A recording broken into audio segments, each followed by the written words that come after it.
Assalamualaikum warahmatullahi wabarakatuh.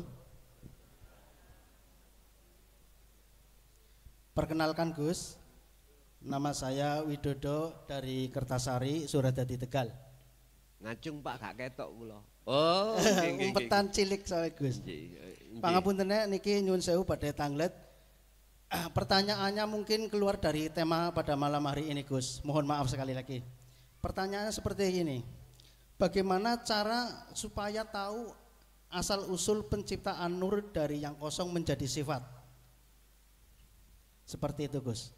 Terima kasih matur suwun. Wassalamualaikum warahmatullahi wabarakatuh. Waalaikumsalam warahmatullahi wabarakatuh. Bagaimana proses penciptaan nur menjadi yang kosong? Begini Pak. Kita harus tahu asbabun nuzul surat Al-A'raf ayat 172 terkait masalah apa yang kusampaikan tadi, alastu birabbikum qalu bala syahidna. Penciptaan nur dari yang kosong pun sampai tingali cahaya. Nur iku cahaya. Cahaya lampu niki sampai tingali iku saka ndi? Mungkin logika ngomong, oh saka setrum. Lah ngaten nggih? Saka setrum. Artinya Bapak Ibu, Anda akan bisa sampai ke setrum, ke wujud setrum. Proses wasilun itu jenengan harus melihat adanya cahaya. Kalau panjenengan iku melihat wujud cahaya terus tanpa memperdulikan yang kosong, artinya adalah setrum, Anda pasti akan mempunyai iman padange iki sebab ndugi cahaya. Nyun sewu, di dalam syariat sudah dibimbingkan terhadap kita cara untuk meyakini adanya Allah. Bagaimana? Adanya dunia seisinya. Dalilnya, wujudnya dunia ini sebagai tanda wujudnya Allah. Karena yang menciptakan dunia ini adalah Allah. Artinya selama jenengan menganggap kewujudan dunia ini wujud, maka Anda sampai kapanpun tidak akan pernah tahu wujudnya Allah. Sama dengan ini. Aku Allah. Aku Allah, supaya bisa dikenal wujudku terhadap hambaku, tak lahirno rupa nurullah. Wujudnya nurullah dunya saisine. Akhirnya semua umat manusia menjadikan wujudnya dunia iku yang mewujudkan Allah dijadikan sebagai dalil, sebagai ayat wujudnya Allah. Ini diterima secara logika, sebab di mana ada perkara yang wujud pasti ada yang mewujudkan. Di mana ada bangku mesti ada yang membuat bangku. Oke. Itu secara keilmuan syariat sah. Tapi tak ingatkan, selama jenengan duduk manis di sini kaidahmu, selama itu jenengan tidak akan pernah tahu sejatine wujude Allah. Selama jenengan masih beriman padange sebab cahaya ini, selama itu Anda tidak akan pernah ingat dan tahu tentang wujudnya setrum. Mohon maaf, kalau kita memakai logika Pak, memang benar kalau lampu ini mati, cahaya kalau nggak datang, nggak mungkin ini jadi padang, alias mesti peteng. Kita terombang-ambing di dalamnya itu Pak. Kita terpengaruhi dengan bisikan nafsu di situ. Ngapunten. Ingat, prinsip nafsu, sifat basariyah itu sampai tinggali ini Quran. Wa ma ubarri'u nafsi. Kita tidak aman dengan nafsu, visi dan misinya. Apa visi dan misinya? Innan nafsa la amaratum bisu.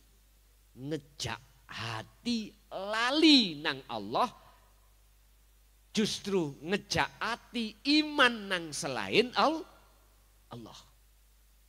Makanya jangan heran jenengan waktu sholat hati lali nang Allah terus eling nang urusan dunya, jangan heran. Memang ini proses kronologi ruhania kita di mata Allah seperti itu. Tapi ingat, walaupun wujudku tadi biar dikenal tak nisbatkan terhadap Nurullah dan Nurullah wujudin Nurullah dunya saisine, tapi ingat wujud dunya saisine duduk wujudku. Ya niki Pak mbingungno makalah iki mbingungno jenengan kali kula. Tadi kan sudah katakan, aku Allah biar wujudku dikenali kawulaku, tak lahirno tak nyatakno wujudku rupa Nurullah. Lah wujudin Nurullah rupane ya iki donya saisine kabeh. Ya termasuk wujud jenengan kali kula, wit-witan, hayawan, iku wujud Nurullah. Tapi wujudnya iku duduk wujudku. Lah bingung sini iki. Itulah Pak ilmu tasawuf Pak. Mengapa harus bingung? Jawabannya mek situ. Karena di dalam hati kita masih merasa kita ada. Wis titik. Kalau dalam hati jenengan keakuan diri makhluk enggak ada, mboten bingung. Mboten bingung. Inilah nanti yang kusebut dalam surat Al-Hadid ayat 3. Allah dohir, Allah batin. Wis. Mohon maaf sing laki-laki mengenal lo ya. Iki munting pol lo iki. Pertanyaan jenengan dadekno muntingi sing kawitan wis sampean simpen mawon pun dipaham sik. Nek bingung wis gawe ngopi ae dhisik. Rokokan nyantai dulu mriku. Wis. Lah piye carane umpama jenengan yakin kalau padange iki tidak dari cahaya tapi dari setrum? Ya sampean jempok setrum iku. Biar sampean tahu wujudnya setrum, setrum itu sampean demok, sampean pegang kabeli, mengke mesti ngejar. Lali sampean wisan. Tapi ya pesanku aja suwe-suwe. 3 detik napa semenit ngono lho. Sak menit kematen Gus. Itu maksudnya ngeten, pun ya. Pun sampean kecoki tenan iki. Jenengan gak iso ambek ngadeg ambek duduk, gak bisa ambek duduk berbaring.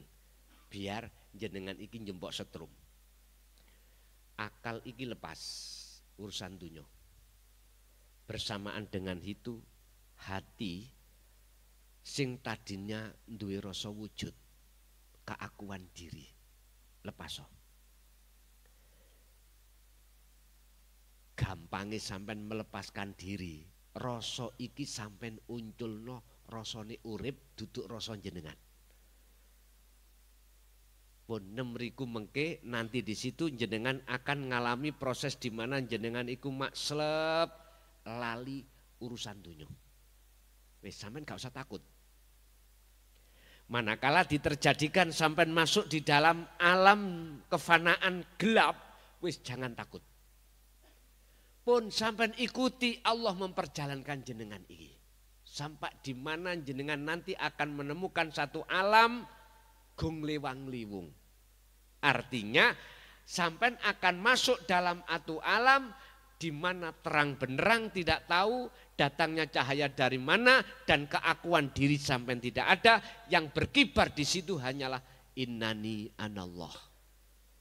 Gini ki Pak, jiwa yang gendeng wonten mriki.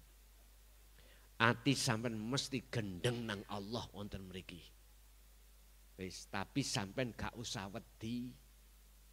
Gak usah takut. Sampean bisanya tidak takut kalau sirul asr itu betul-betul kuat. Sebab fungsinya sirul asr di tahapan pertama su'aul basyirah hanya meyakini, hanya hidup yang memperjalankan jenengan. Nggih, manakala jenengan di situ nanti ketemu para IP makhluk malaikat, para kanjeng, para nabi, para rasul, para kekasih Allah, apapun sudah itu isih makhluk, Pak. Semuanya isih makhluk. Wis ngalir mawon. Lakukanlah ini dalam 24 jam dengan semampu jenengan. Intinya sehari semalam jangan sama sekali ndak. Estu. Enggak bisa berdiri dengan duduk. Enggak bisa duduk dengan berbaring. Minimal jenengan ajenge sare. Ajenge sare. Wis, di situ ada kronologi kejadian-kejadian sing di luar batas kemampuan akal sampean. Udah sampean gak usah takut.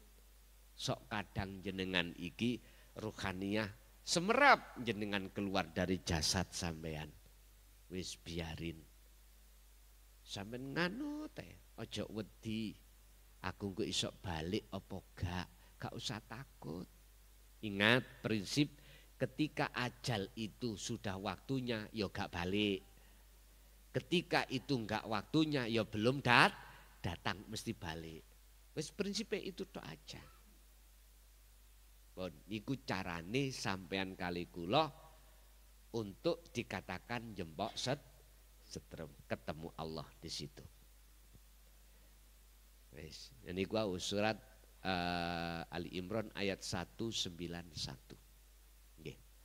Itu Pak kronologinya cahaya sampai kekosongan dalam penciptaannya itu. Jadi ketika saat kesebut ruh nanti masuk rasa, kalau sudah masuk rasa ruh itu masuk di dalam cahaya atau nur ini nanti kalau sudah masuk pada hidup maka seluruhnya itu tidak ada.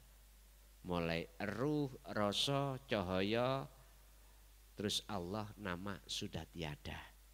Urip sudah tiada, tinggal apa? Tinggal sesuatu yang tidak bisa kau namakan. Makanya la ibsorun wa mubsorun wa basorun. Lanjut.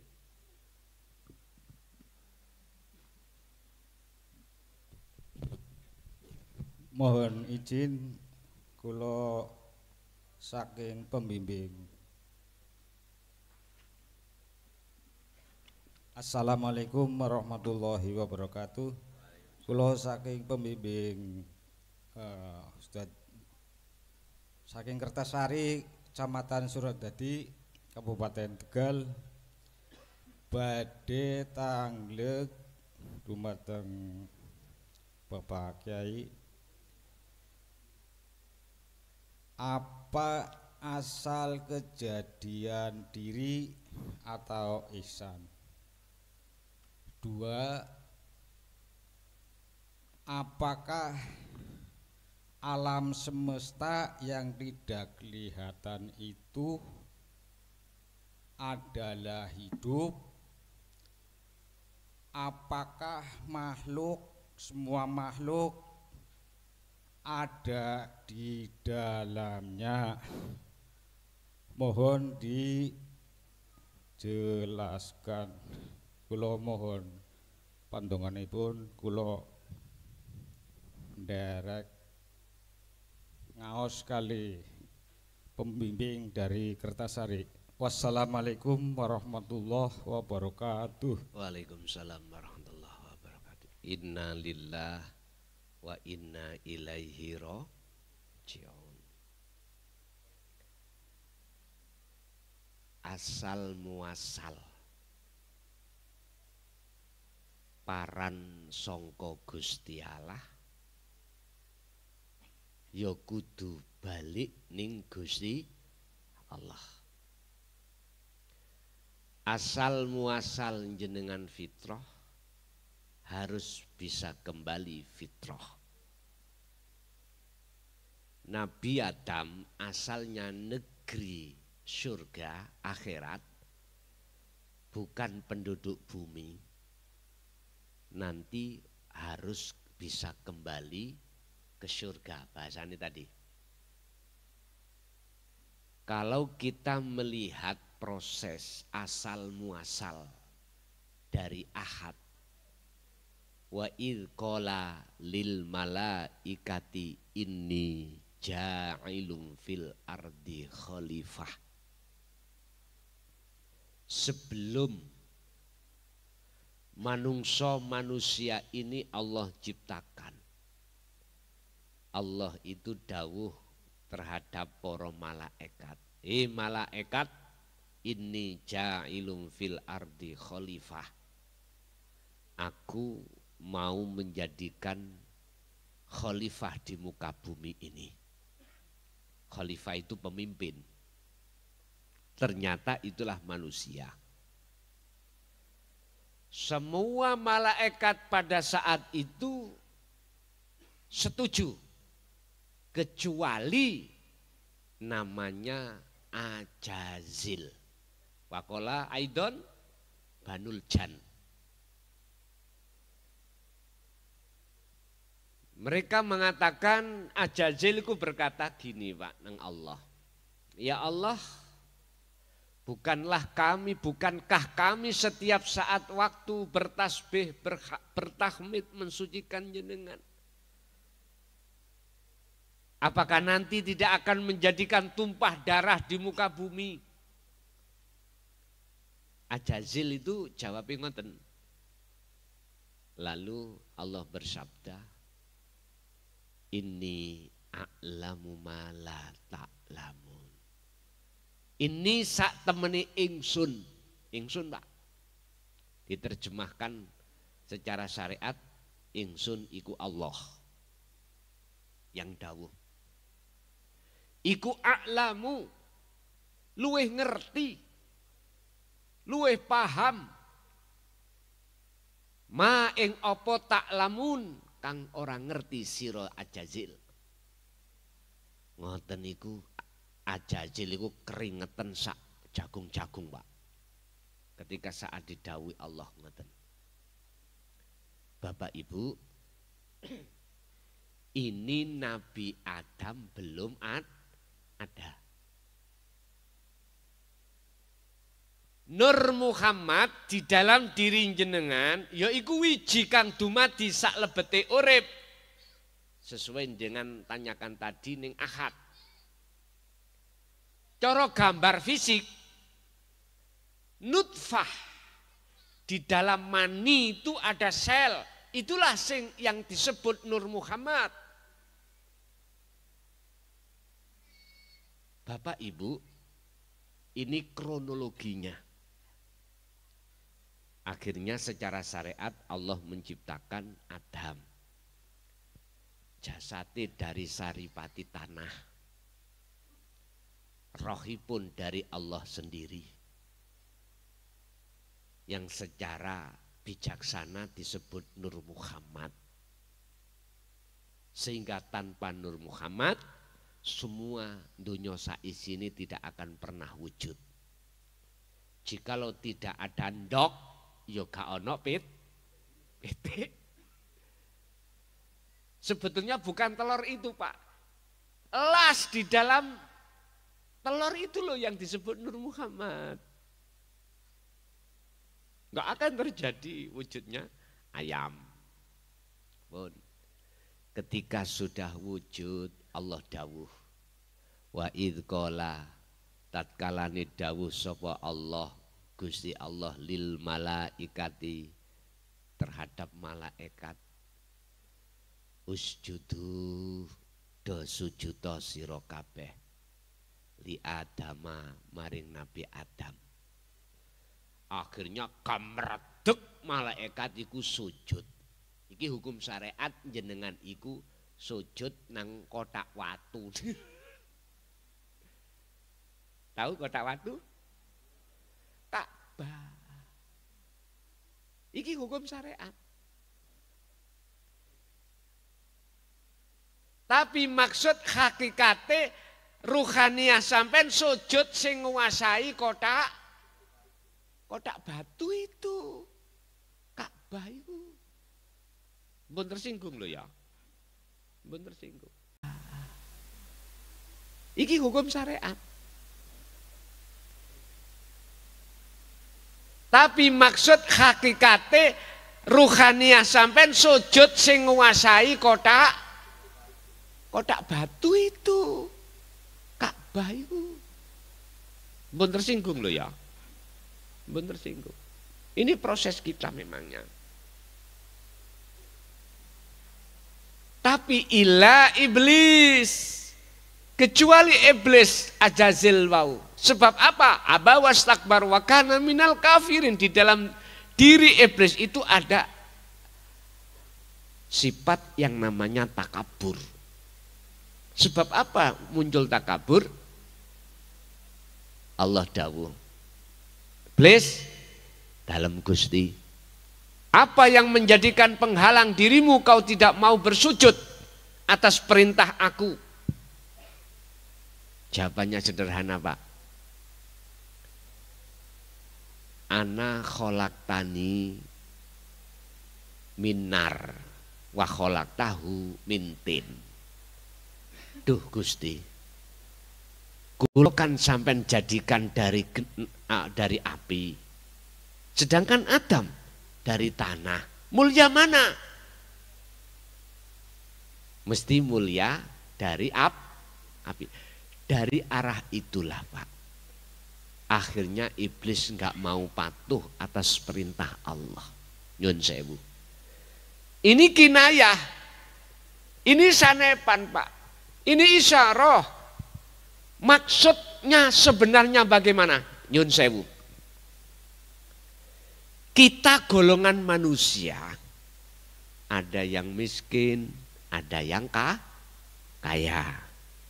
Ada yang bodoh, ada yang alim. Ada yang jadi masyarakat biasa, ada yang menjadi pejabat. Ada manusia itu golongan sing gak tahu ibadah secara syariat, tapi ada yang ahli ibadah secara syariat. Hati-hati. Hati-hati yang kebagian sugih, kebagian punya pangkat jabatan, kebagian ahli ibadah, sing hati-hati Anda. Hati-hatilah. Atau ahli ilmu, alim, hati-hatilah. Ini jikalau Anda tidak paham, kau akan meneruskan proses perjalanan daripada mohon maaf, buka surat Ibrahim ayat 3. Nyun sewu, sebelum masuk di ayat itu perlu kami jelaskan. Ningati sampean kita ini Pak, akan muncul rumongso takabur. Ada kesombongan disebabkan karena kita orang berada. Kita kegolong orang yang kaya. Lah kaya macam-macam sebabnya. Bisa jadi kaya tani, kaya dagang, kaya laut. Entah, kadang-kadang kaya dari sumber ngingu toyol. Macam-macam gitu. Bisnis-bisnis itu. Jenengan Pak, nek gak mengenal ilmu tauhid, siapapun kita pasti takabur. Mesti muncul rasa rumangsa sugih ku kita. Akhirnya jenengan iki akan mengakui luwih sugih daripada orang lah. Pasti kita akan berbuat dolim. Wis, hati-hati. Yahjubuhum bi ilmihim, yahjubuhum bi amwalihim. Mohon maaf. Kalau ini kau biarkan, Allah akan menutupi hatimu dengan kesugihanmu. Bisnismu tambah digedek nih Allah hasilnya. Akhir dadi istidraj, penglulune Allah. Jenengan di situ mesti akan merasa yang kaya nomor satu sak Tegal adalah kita. Wis Pak. Akhirnya enggak tahu sopo siro, sopo ingsun. Allah nutupi.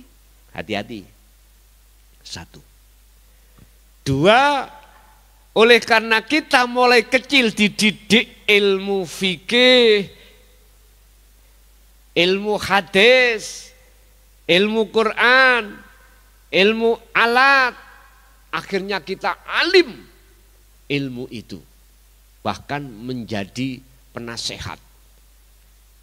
Segala hukum apapun yang endingnya di dalam dohiriyah, kalau tidak fatwa dari kita, umat itu kurang lego, kurang puas. Hati-hati. Hati-hati.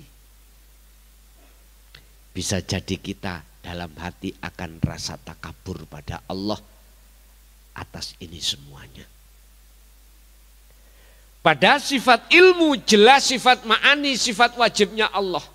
Mengapa dirasa diakui kita rampas? Ini jelas salah. Ini kita akhirnya merasa kita jadi orang alim. Padahal yang alim itu adalah Allah sendiri. Kalau seperti ini Pak, mesti jenengan iki merasa lebih alim daripada orang lah. Ini kalau kita biarkan, kita tidak akan menerima makalah orang lain, pendapat orang lain.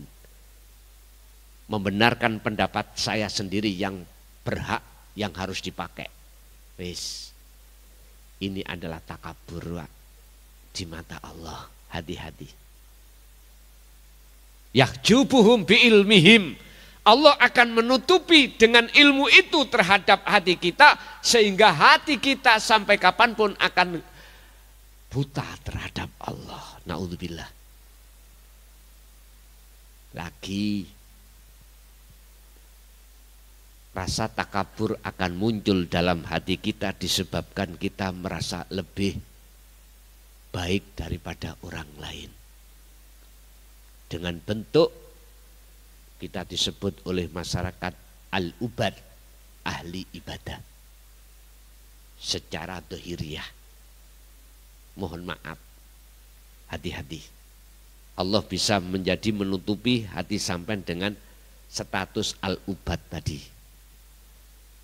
Bapak Ibu, 3 hal ini tidak akan Allah jadikan sebagai hijab tutupi hati jenengan, manakala jenengan faktulu anfusakum, meniadakan keakuan diri kita yang kaya, diri kita yang alim, diri kita yang lebih baik daripada orang lain. Lalu muncul semuanya yang kaya, yang alim, yang baik itu hanyalah ingsunnya Allah. Baru selamat. Berhubung iblis tidak ada di situ, nggak mau Pak. Akhirnya iblis minta 2 rekom. Datang Allah. Al-Hijr 39:40. Ya Allah, saya sudah kadung sampai cap sebagai makhluk yang khianat, makhluk yang mokong. Izinkanlah saya minta 2 rekom. Apa bilis? Setunggal, 1. Izinkanlah saya untuk menyesatkan Adam dan anak putu Adam. Monggo, nek iso. Nomor 2, tangguhkanlah umur saya tidak jenengan pateni sampai hari kiamat. Oleh karena iblis itu dapat rekom dari Allah untuk menyesatkan Adam dan anak putu Adam, maka terjadilah fakta Nabi Adam diusir oleh Allah dari surga ke dunia. Hanya disebabkan karena makan buah. Wala taqrabah hadhihi syajarah. Adam, jikalau kau ingin tetap bermukim di negeri akhirat, jangan kau pernah mendekati buah khuldi. Bapak Ibu, jikalau jenengan pingin makrifat terus waktu kecil, jangan Anda mendekati buah khuldi, yaitu hubus syahawah. Ini. Tapi berhubung wis nasib Gusti Allah ikut terjadi, maka terjadilah kita tersesat dan disesatkan oleh nafsu, oleh iblis itu. Seperti Nabi Adam. Tapi Gusti Allah pesen, Adam, wis blenger nak kuwi ana donya. Wis kapok inggih gak weno. Mangan ya leren nandur, leren soro. Jenengan diwastani, kuwi wis akil balik. Ning donya pegel awakmu ning donya. Biyen dadi anak kecil aja enggak kerja, dia apa kemauannya akan datang. Dikasih orang tua, Pak, Bu, sate Bu, mesti kasih. Padahal anak kecil enggak pernah kerja, minta gini, minta gitu, dituruti. Itulah Pak gambarannya Pak.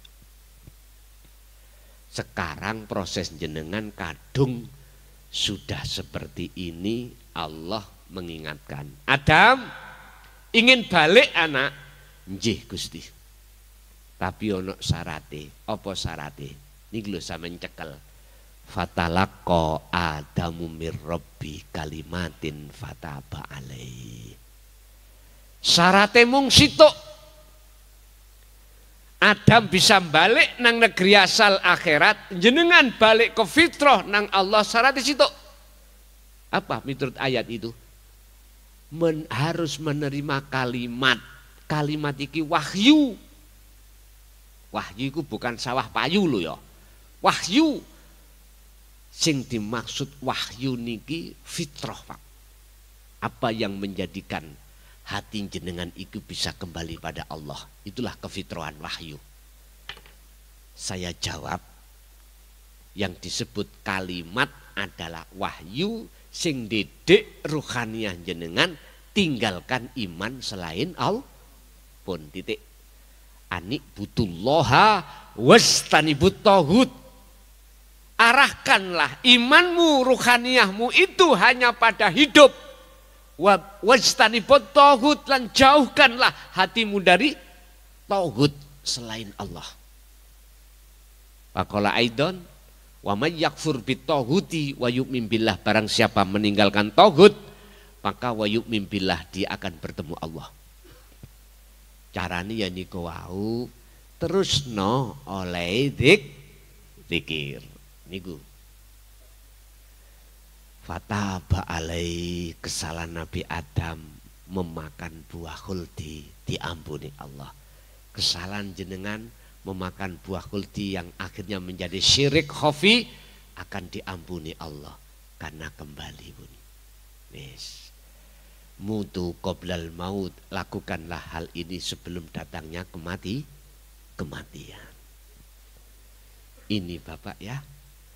Jadi sebelum jenengan kalih kula masuk di dalam alam yang disebut surga atau akhirat dan alam dunia itu songko ahad. Lah bagaimana kembalinya ke akad? Yo tiadakan keakuan jenengan sebagai makhluk yang wujud, sebagai makhluk yang kidam, yang bako, dan sifat-sifat wajib Allah. Lepas Pak. Caranya teruskan olehmu dzikir titik pun. Itu yang pertama. Yang kedua, pertanyaan yang kedua, lali. Apa yang kedua tadi Pak? Lupa saya.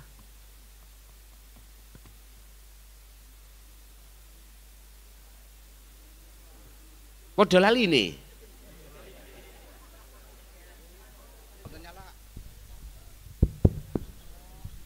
Apakah alam semesta itu adalah wujud dan adalah apa? Adalah wujud ya. adalah Allah. Nggih. Nggih, dan apakah makhluk itu di dalamnya okay. Lingkaran Allah wujud. Ya, urip. Nggih. Alam semesta ketika jenengan melihat dengan mata dohir mesti kosong. Ini kosong. Tapi jikalau sampai lihat dengan mata hati, justru sing kosong itu yang wujud ini. Ini kebalikan Pak. Jikalau jenengan melihat alam semesta ini dengan mata dohir jasad, mesti ketemu kosong. Tapi jikalau jenengan melihat dengan mata hati terhadap alam semesta, ini wujud. Kebalikan. Makanya orang ahli hijab wujudin dunya itu dijadikan sebagai bukti wujudnya Allah. Tapi ahli syuhud tidak. Ahli makrifat tidak. Justru wujudin dunya ini sebagai burhan bukti ketidakwujudnya selain Allah ini, termasuk ini. Karena memandangnya dari ainul basiroh bukan ainul basariyah ini. Memang benar Pak. Jadi alam semesta itulah wujudnya Allah. Tapi jangan kau lihat dengan mata dohir. Lihatlah dengan mata batin. Apa mata batin? Tadi saya katakan imanul haq yang disebut ihsan. Sebab tanpa urip ini, mohon maaf, tidak akan pernah ada pergerakan secara dohir. Umpama saya berdiri, mohon maaf.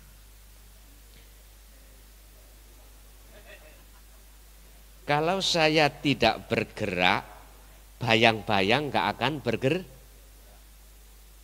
Cetong ya? Oke. Yang ketiga,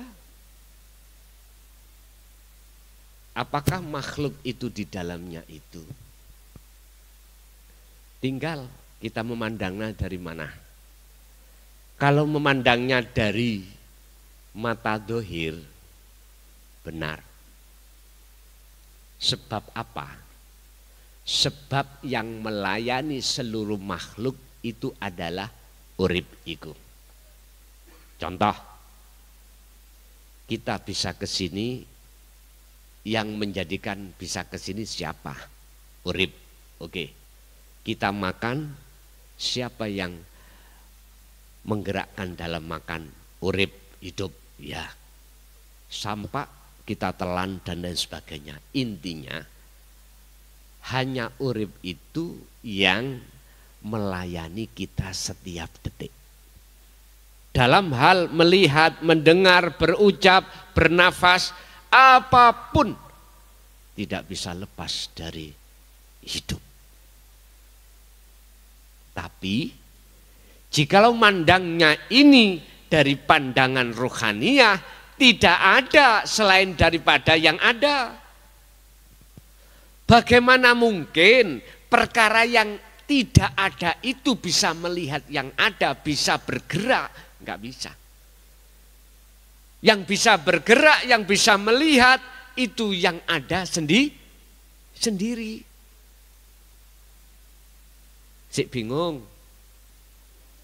Untuk meniadakan perkara yang sejatinya tidak ada, kembalilah jenengan dalam surah Al-Baqarah ayat 54. Faktulu anfusakum, bunuh diriyo. Bunuhlah keakuan makhluk mulai dari wujud sampai apapun, lalu tetapkanlah wujud itu siapa. Keterangan sifat wajib itu tidak boleh tidak. Keterangan sifat wajib itu tidak boleh tidak. Contoh wujud tidak boleh tidak ada kewujudan itu. Ketidakwujudan itu dalam diri Allah. Artinya sing wujud hanyalah Allah. Lalu lawan sifat wujud adalah Adam. Tidak wujud, itu menjadi sifat wujudnya makhluk. Jikalau jenengan sudah menetapkan sifat Adam dalam diri jenengan, maka akan nyata wujudnya Allah. Bon. Sekali lagi, jikalau jenengan menetapkan sifat Adam dalam diri jenengan sebagai makhluk, maka akan nyata wujud sejatinya Allah dalam diri panjenengan. Pun kalau hanya dia yang ada, maka selain itu tidak ada. Jadi makhluk tidak ada di dalam urip. Miturut pandangan hakikat makrifat. Nek menurut pandangan syariat, ya memangi di dalam hidup itu ada makhluk. Begitu. Lanjut.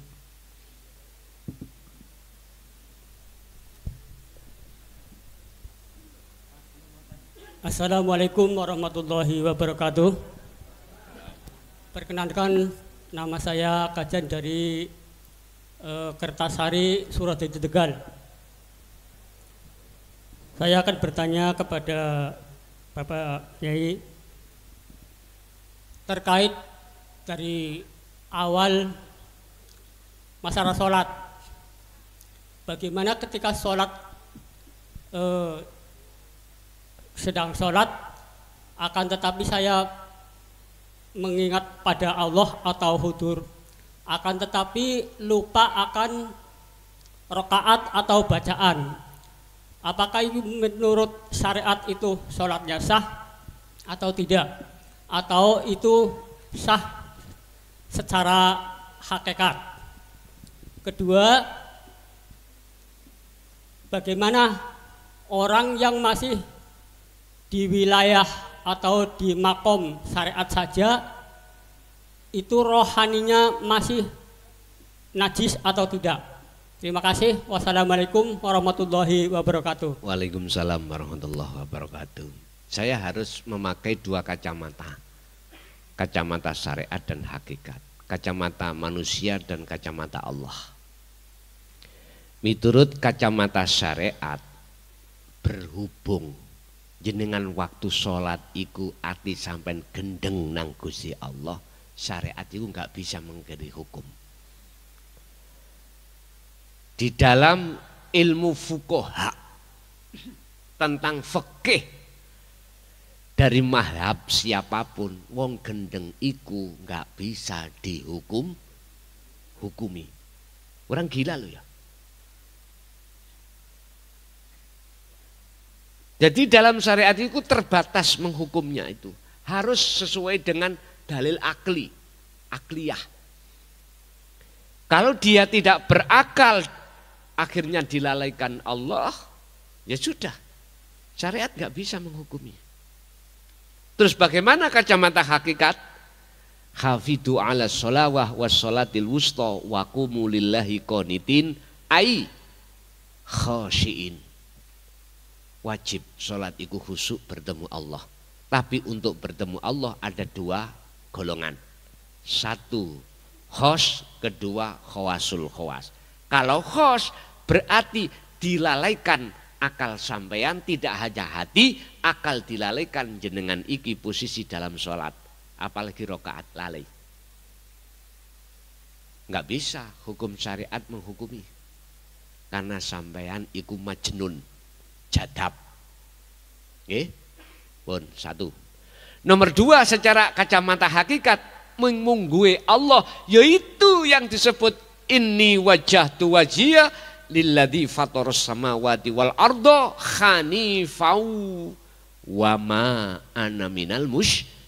Inilah sholat yang tidak menyekutukan Allah. Harusnya seperti ini. Dalam surat Al-An'am 79 ini tadi, jikalau ini wajah tu, sesungguhnya wajah ruhmu itu menghadap terhadap sifat Allah, tidak menghadap wajah tu wajhiya, wajah Allah, tapi menghadap sifat Allah yang berupa samawati wal ard, maka tidak wama ana minal musyrikin. Manafinya harus ini akan hilang. Akhirnya wa ana minal musyrik, dan saya termasuk orang yang menyekutukan Allah. Ini terang-terangan saya terangkan ini supaya umat Islam paham, supaya sholatnya itu meraih betul-betul sholat yang khusyuk. Jadi yang kedua, kalau jenengan diletakkan khawasul khawas, akal masih sambung Pak terhadap rokaat berapa, tapi hati sampean nggak sambung. Karena hati sampean di dalam genggaman Allah, sudah ke ahad. Akal sik disambung ke Allah. Akhirnya jenengan bisa ngimami karena sampean membawa sifat papat, sidik, fatonah, tablek, amanah. Kalau yang khos tidak dibawakan ini. Enggak dibawakan. Makanya tidak boleh jadi imam di tengah-tengah sholat wong syariat. Bingung wong syariat nanti. Lah, mari takbiratul ihram langsung sujud. Gak bingung ah. Wis jadi makmum main dulu. Bon. Yang pertama. Yang kedua, apakah ruhaniyahnya kita orang syariat itu masih kotor? Lah gitu nggih. Bon.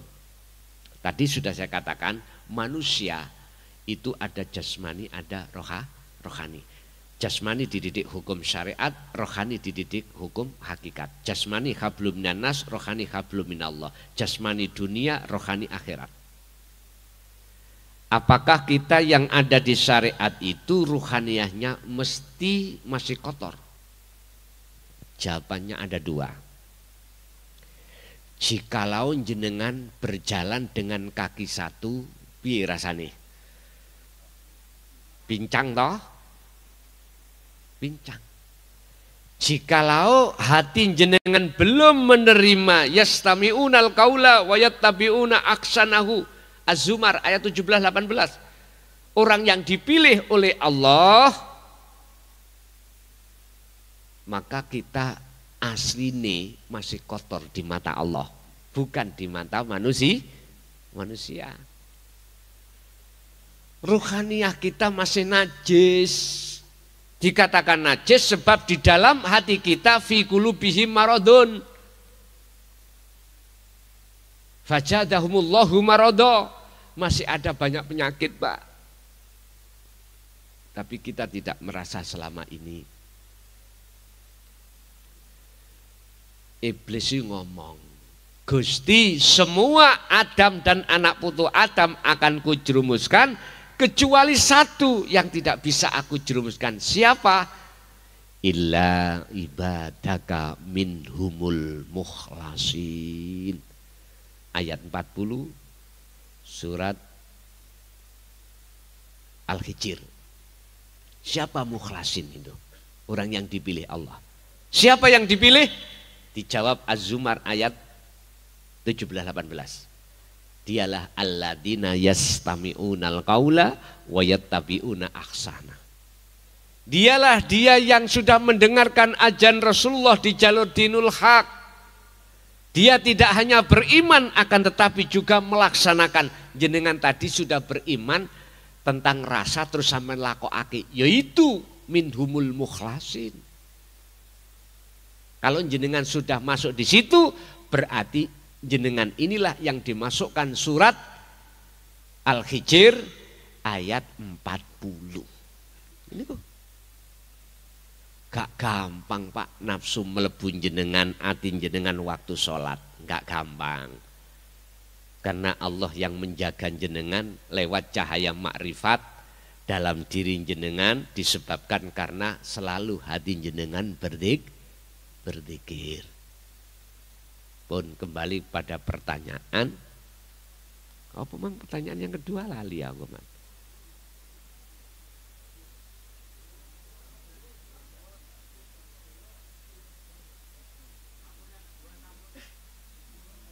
Sampun dah yang kedua.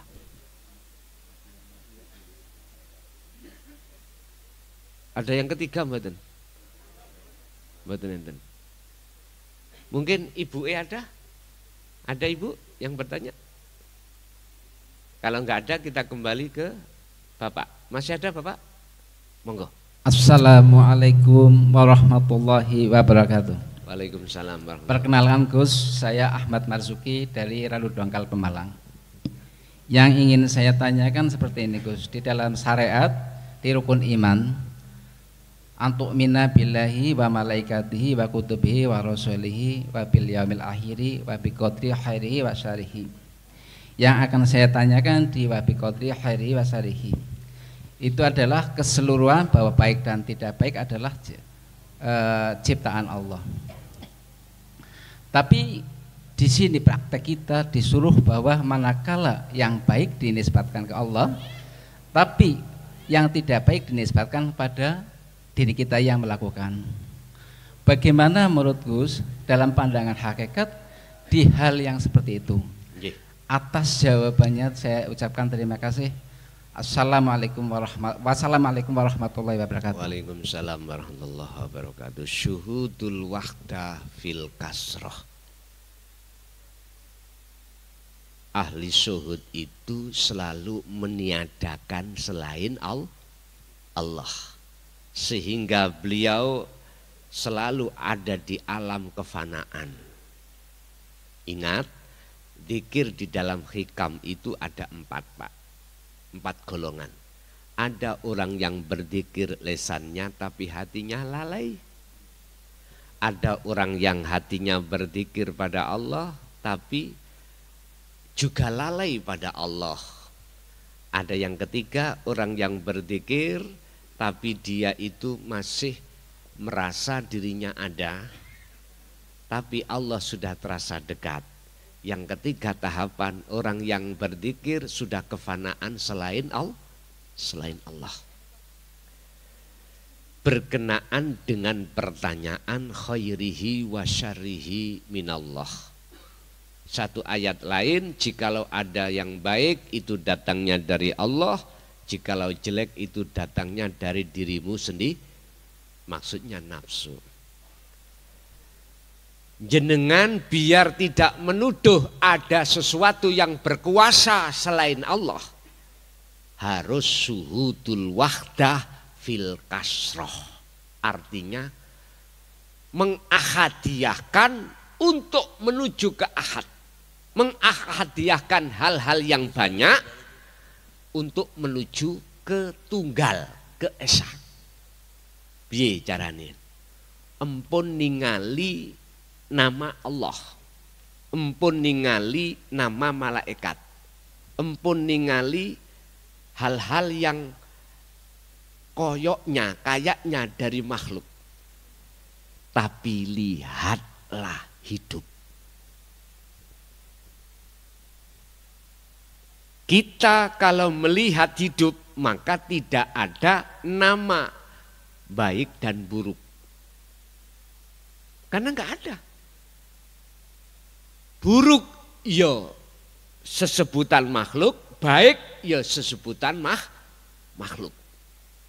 Itulah nanti akan dikatakan jaiz wenang.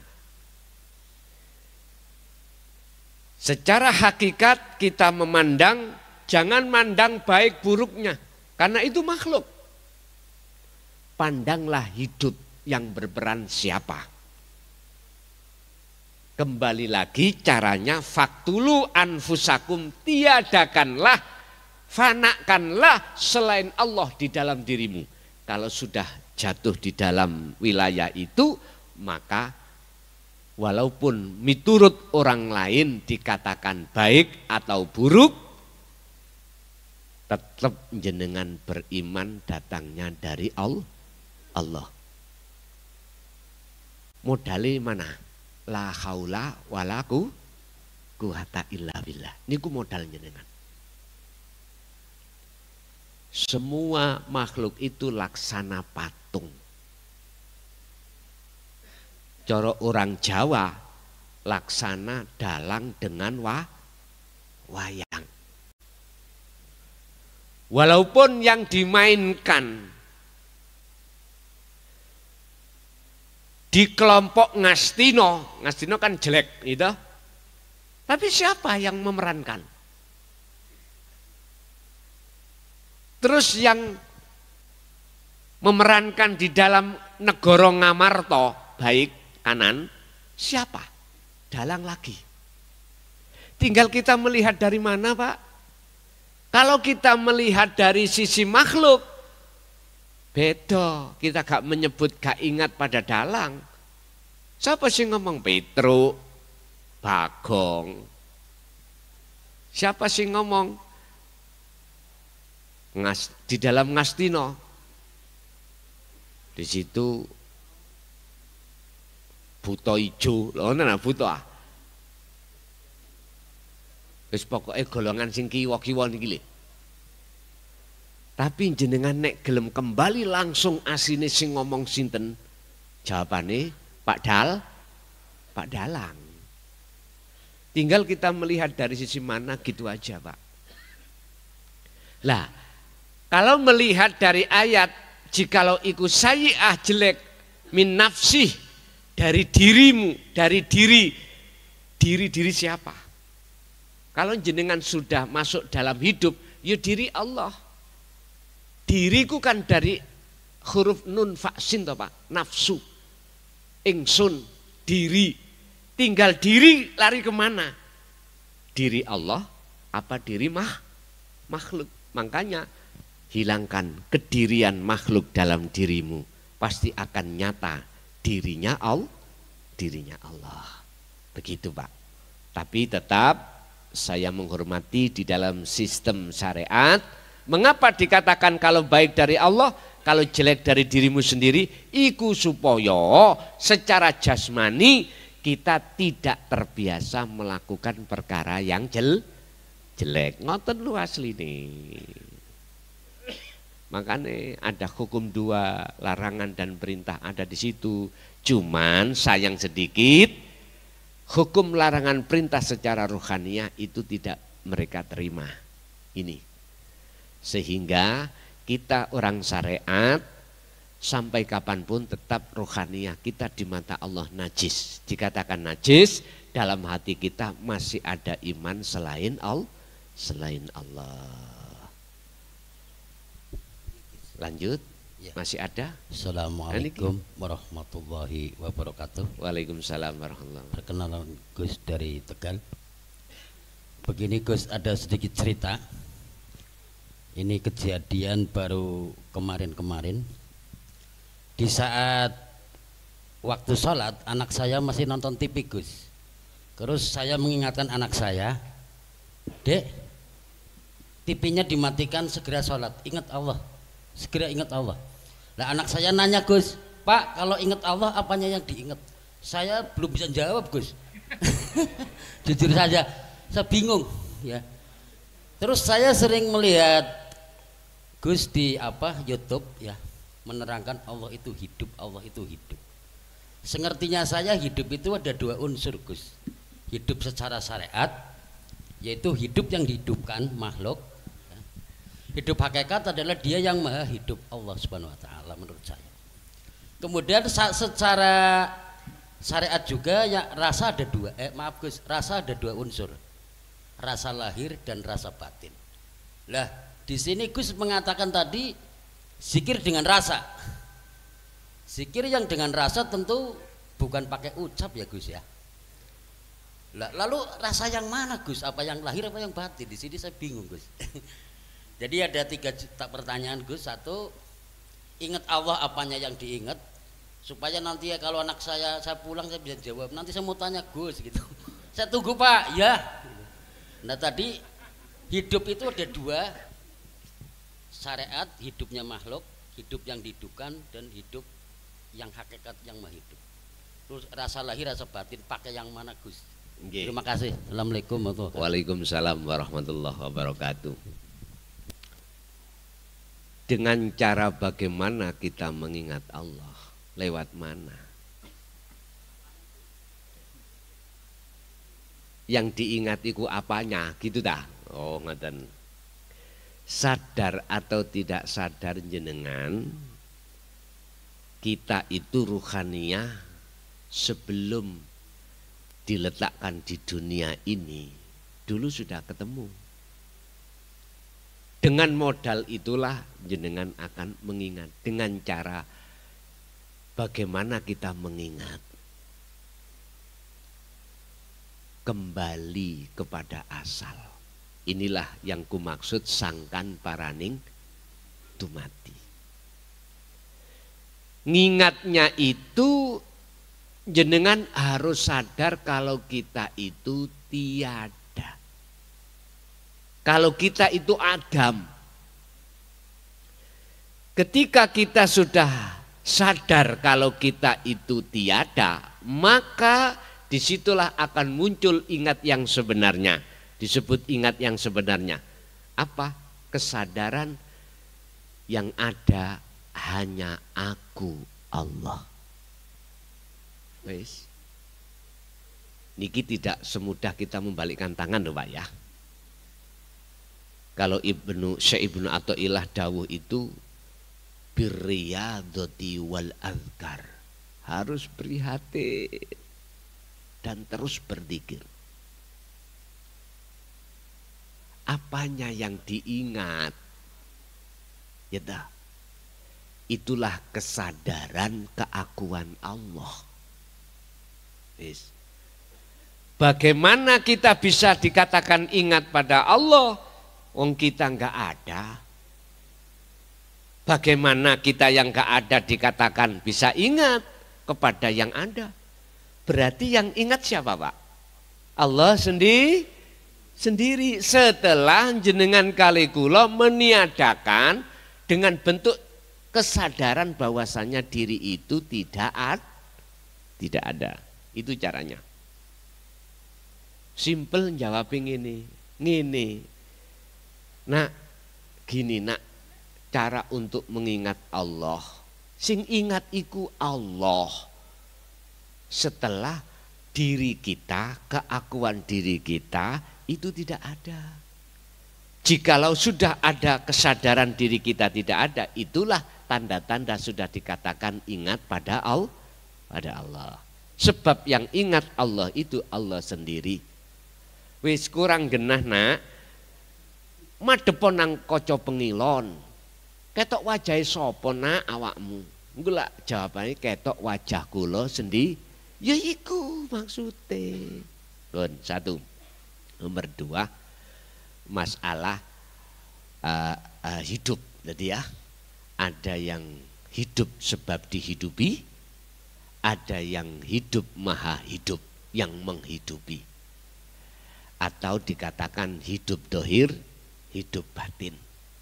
Inilah Pak yang saya maksud, huwal awwalu wal akhiru wadzohiru wal batin. Sampean harus meniadakan yang manusia hidup dalam diri manusia yang disebut ruh itu sebab dihidupan Allah. Iki sampean tiadakan. Kalau jenengan boten meniadakan ini, kita merasa hidup sebab dihidupi oleh Allah. Sebab kita asalnya itu mati atau tidak ada. Pun Pak, sampean mriki wau ana tujuan teko omah. Apa? Ngaji. Oke, itulah hakikat tujuan. Kalau sudah sampai di sini, berarti jenengan iku sudah makrifat. Lah makrifat iku nyatane hakikat. Tapi berangkatnya ke sini seakan-akan jenengan ke sini bisanya ke sini itu numpak syariat dan thariqah. Apa syariate? Sepeda, mobil. Apa thariqahe? Jalan ini. Tapi ketika sampean sudah di ahad, di makrifat duduk di sini, mana sepedanya? Sampean parkir mboten? Parkir nggih? Mboten digowecoki terus gendong. Terus jalannya nanti tadi mana? Sampean lewati tok toh? Artinya apa, Pak? Kita akan sah mengatakan antara rasa batin dan rasa dohir, antara hidup dohir dan hidup batin, la farqa bainahuma, tidak ada bedanya manakala sudah di titik ahad. Itu caranya. Kalau jenengan belum di sini, ya masih ada di perjalanan tadi. Syariate sepedaan terus, thariqahe lewat jalan. Nah, ada hakikatnya enggak? Tujuannya enggak? Ada tujuan? Kalau dikatakan ada tujuan ke sini, mesti jenengan itu ke sini. Kalau sudah sampai di sini, sebelumnya jenengan parkir sepeda tadi, artinya keakuan diri kita parkir. Syekh Ibnu Athaillah dawuh terkait masalah ini, idfin wujudaka, pendemen keakuan iro fi ardil humuli, di dalam bumi humul. Humul iku sepi. Pendemen keakuanmu di dalam bumi humul. Apa bumi humul? Sepi. Lebokno rasa rumangsa keakuan diri itu di dalam kefanaan. Sebab jikalau jenengan belum memendem bumi keakuan di bumi humul, sing muncul dalam diri jenengan itu keakuan hamba terus mungkin. Jikalau jenengan mau untuk memendam di bumi humul keakuan jenengan, maka yang nyata, yang tumbuh dengan benar itu adalah keakuan Allah. Keakuan Allah. Ini tidak bisa dibantah. Qul ja'al haqqu wa zahaqal batil innal batila kana zahuqa. Jikalau lampu itu sudah menyala, tidak bisa dibantah kebenarannya. Kegelapan itu akan hilang. Bon. Ada lagi? Masih tadi yang depan, monggo Mas. Miki gak nyampe ya, monggo niki Mi. Assalamualaikum warahmatullahi wabarakatuh. Waalaikumsalam. Mamunten Gus. Perkenalkan, nama saya Cipto dari Dukuwaru, desa ini, dari Kabupaten Tegal. Mohon maaf Gus, saya mewakili Jamiah Jaya Abadi Nur Iman. Nyuwun izin pada tanggal Gus. Pertanyaan pertama mewakili Jamiah. Wajibkah umat Islam harus bertauhid? Kaping kalih nyuwun pitutur fatwa dipun panjenengan Gus tentang bagaimana, barangkali ada trik yang jitu Gus, supaya zikir kita bisa cepat nyampe ke usulan. Kalau boleh pertanyaan ketiga tentang isyarah Gus. Isyarah. Iya. Isyarah yang datangnya dari mimpi dan isyarah yang datangnya dari kejadian keseharian Gus. Maafkan. Assalamualaikum warahmatullahi wabarakatuh.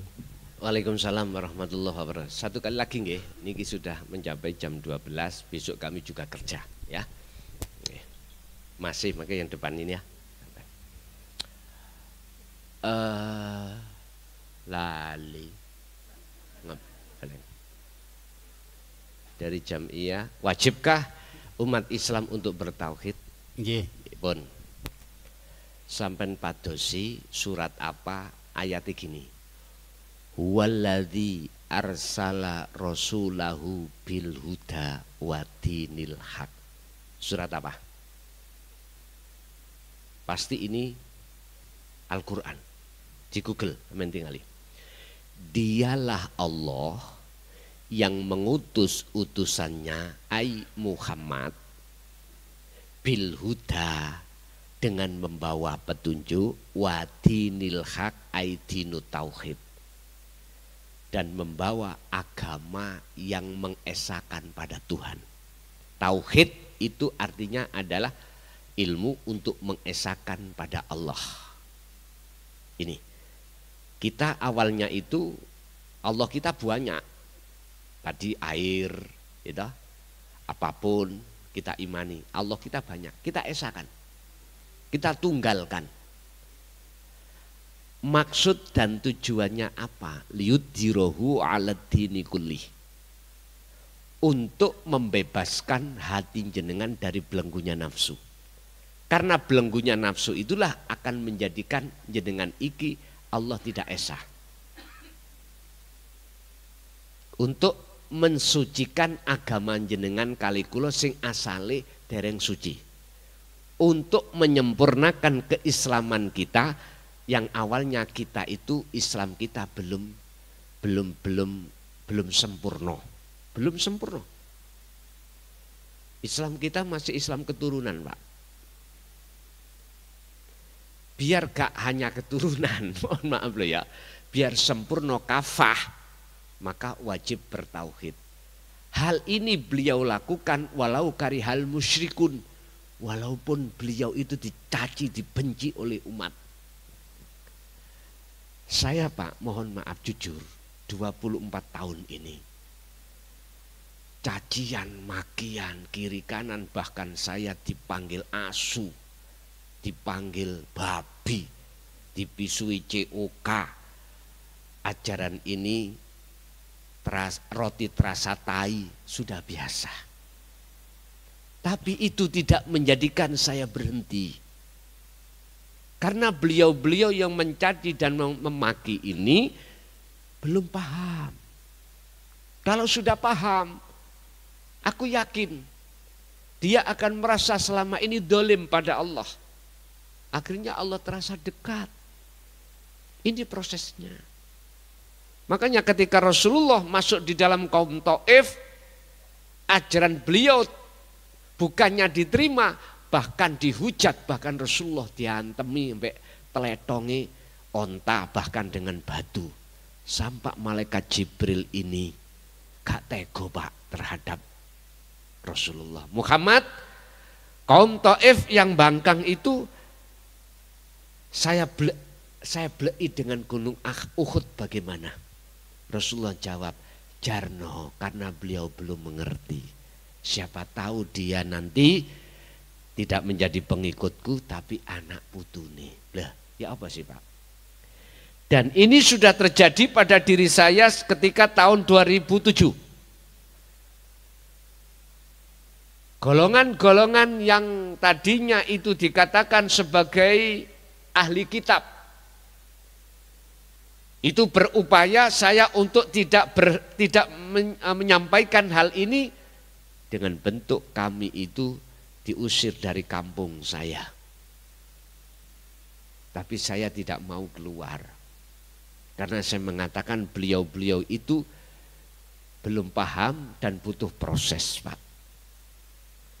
Setelah proses selama kurang lebih hampir 4 tahun, beliau sadar Pak.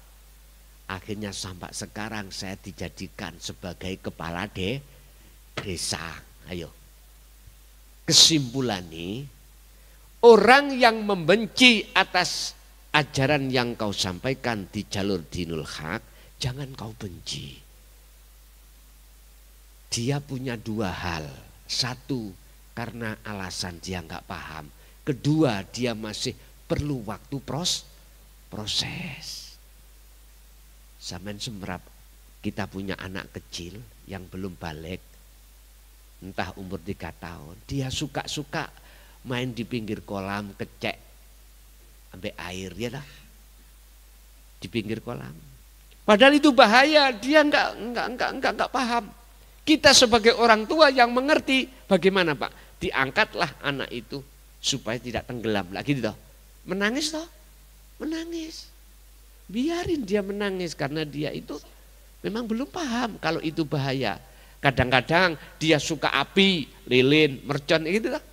Dia enggak sadar kalau itu bahaya. Kita orang tua yang sudah sadar, kita selamatkan walaupun dia menangis.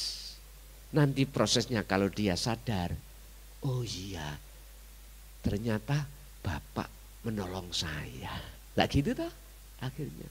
Itulah logikanya seperti itu. Jadi wajib bagi umat Islam untuk menyempurnakan Islamnya. Otomatis bertauhid. Al-Baqarah 208. Udhulu fisilmi kafah.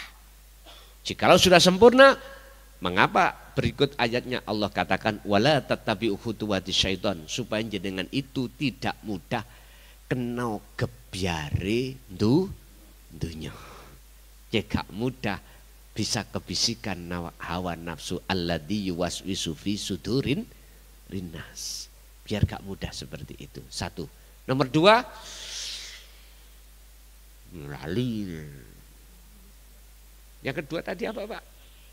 Ini kini mboten kula tulis, biasa kula tulis tentang ini Gus, zikir supaya cepat sampai ke wusulan. Oh iya.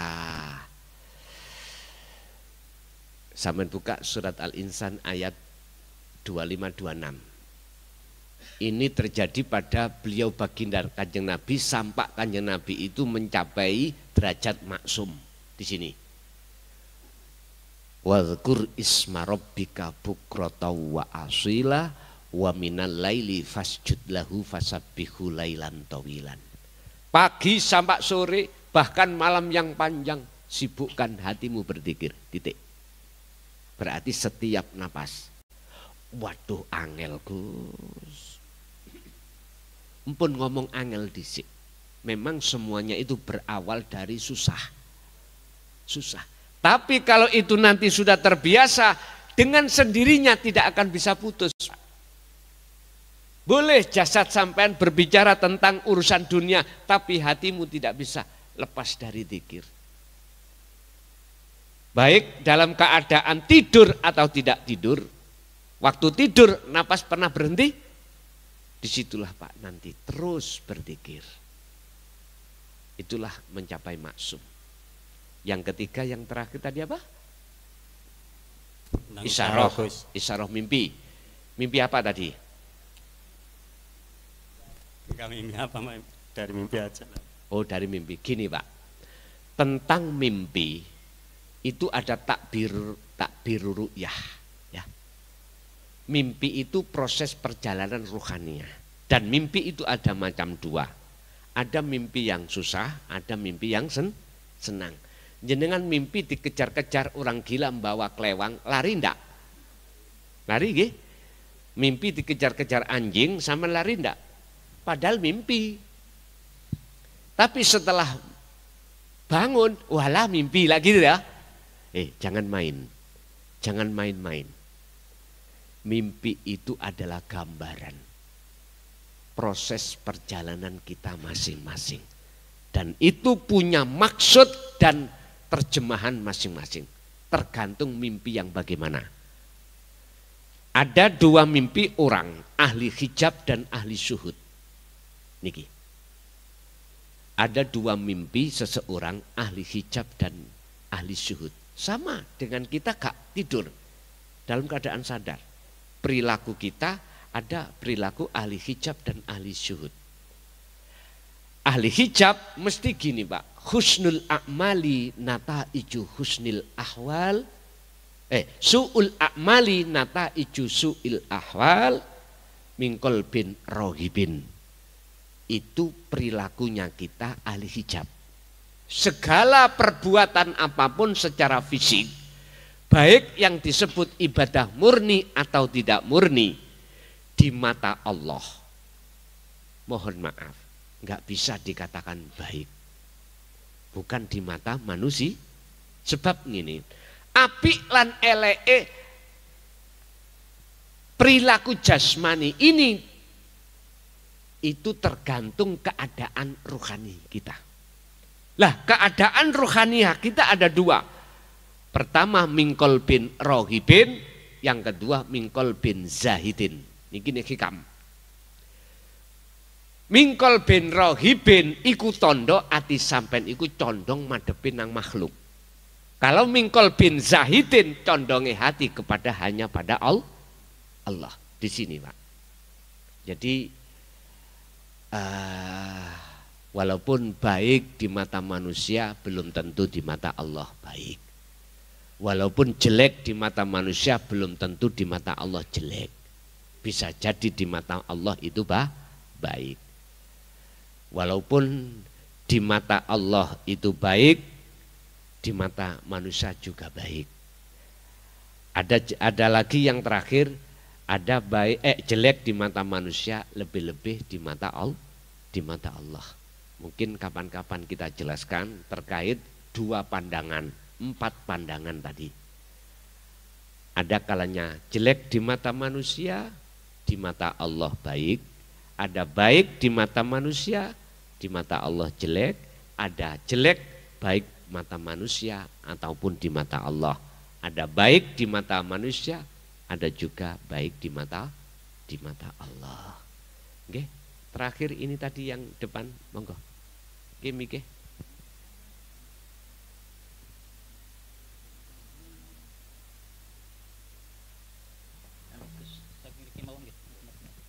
Oke, izin. Pertanyaannya saya ilustrasikan aja ya Gus ya, biar maksud saya tersampaikan. Saya itu pulang dari sini ke rumah memerlukan waktu kira-kira 2 jam. Saya mau ndak mau saya harus pakai helm karena saya yakin ada polisi. Di pertengahan jalan saya tengok-tengok memang tidak ada polisi, tapi tetap saya pakai helm karena saya tahu bahwa dia polisi sedang mengawasi saya. Lanjut perjalanan, ketemu dengan polisi dan polisi itu bertanya pada saya, kenapa kamu pakai helm? Karena saya tahu ada kamu di sini, ketemu kamu di sini. Cuma pertanyaan saya, bagaimana caranya saya pulang dari sini ke rumah? Tetap pakai helm karena saya itu merasa bahwa polisinya itu adalah aku. Karena yang tadi jenengan ucapkan dari awal, dari pertengahan, bila nanti kita sudah game over dan belum menemukan akunya itu, kita tidak bisa ditolong. Yang saya khawatirkan sampai saya mati saya tidak ketemu dengan kata la ilaha illa ana. Yang saya khawatirkan itu, saya mohon kalau memang ada caranya, mohon Gus bisa membantu saya. Terima kasih. Assalamualaikum. Waalaikumsalam warahmatullahi wabarakatuh. Memang awal proses kita merasa selalu diawasi Allah. Untuk selalu diawasi Allah, jenengan tidak boleh melepaskan la ilaha illa anta. Hati, bukan dibaca, tapi dirasa, muncul rasa keakuan Allah. Bahwasannya yang segala-galanya. Lah, bagaimana caranya secara spesifik atau secara cepat muncul keakuan diri sebagai Allah, bukan keakuan diri sebagai manusia. Mudah. Jatuhlah kau dari langit ke bawah. Sampean turuno dari langit dari gedung sapitu ngerutuh bisa, dan atau sampai naik dari gedung ke atas bisa, tapi lebih cepat jenengan jatuh ke atas turun ke bawah. Piye carane? Iki nek didengarkan kaum syariat munting, Pak. Akhirnya menuduh Syekh Siti Jenar. Padahal sebelum saya ngomong ada dasar dulu. Buka surat Al-Anbiya ayat 25. Muhammad tidak akan dijadikan sebagai utusan manakala beliau tidak menjelaskan la ilaha illa ana. Titik. Artinya dengan adanya surat Al-Anbiya ayat 25 itu menunjukkan bahwasannya Muhammad ibnu Abdillah itu waktu zaman dulu menjelaskan terhadap sahabat tentang kedudukan illa ana. Bagaimana caranya? Sampai harus memakai sistem majedubun. Bagaimana sistem majedubun? Gini, dalam hati sampean jangan menyebut aku makhluk, sebutan aku Allah urip. Ini majedubun. Kalau wasilun, mohon maaf, proses fanakno keakuan dirimu lewat rasa, setelah itu akan muncul nyatanya akunya Allah pun. Niku carane. Tinggal pilih yang mana, monggo. Bon, Bapak Ibu hadirin jamaah rahimakumullah, semoga ilmu apa yang sudah Allah terangkan pada kita menjadi sebuah ilmu yang bermanfaat terhadap perjalanan hidup dan kehidupan kita dan anak putu kita ila yaumil qiyamah. Lahumul Fatihah.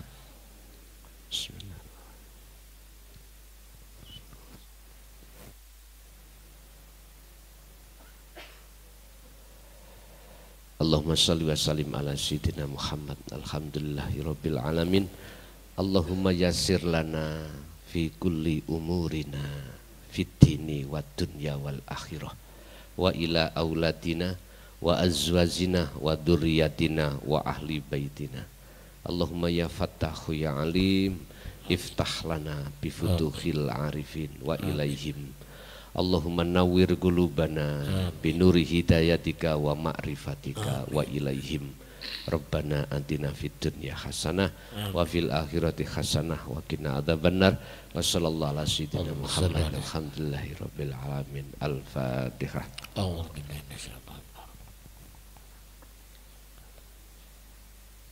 Kurang lebihnya mohon maaf. Akhirul kalam. Assalamualaikum warahmatullahi wabarakatuh.